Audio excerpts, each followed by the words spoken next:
Okay, next we have Dr. Ivan Manev, who is former dean of the business school and a professor of management extraordinaire. I'll take this off, right? Thank you.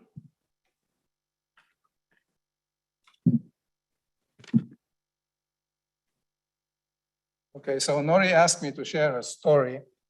I don't have a John story, but I have several John quotes. I first met John when he was hired as the Murphy Chair of International Business and Management, and I was an assistant professor at the time. So there was a lot that I was looking up to him for.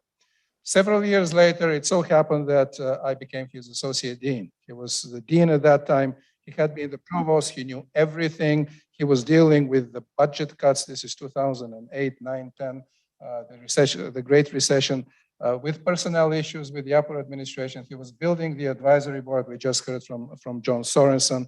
He was working with donors. He was everywhere. And then John stepped down from the dean's job. And I was asked to serve as an interim dean in his stead. And this was a scary moment. There was a big void in the dean's office. I knew very little about what to do.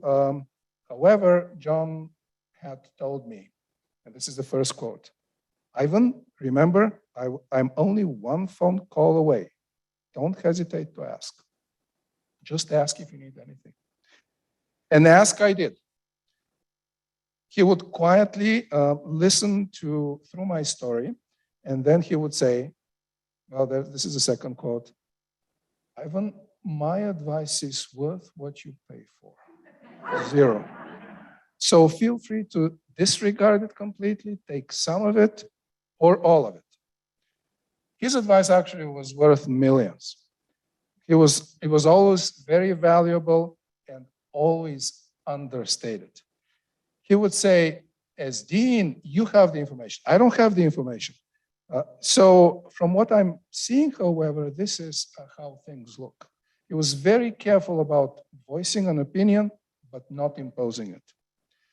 John knew most of the people. He had the history, and he had this immense sense of what is right.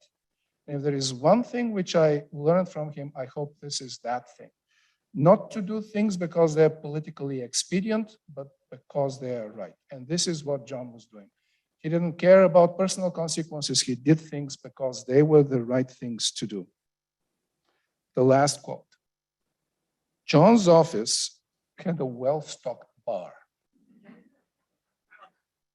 The legend is true. He had many bottles of single malt scotch. I suspect these were gifts from various people. Contrary to rumors, there was actually very little drinking. But yes, there was probably 2, 3, 4 times from what I've seen when he would open one of these bottles and pour some in the spirit of camaraderie, and typically when we had gone through something difficult. Yes, this was against policy, but John was ever the irreverent one. And he would say, "Need a few drops of water in the scotch.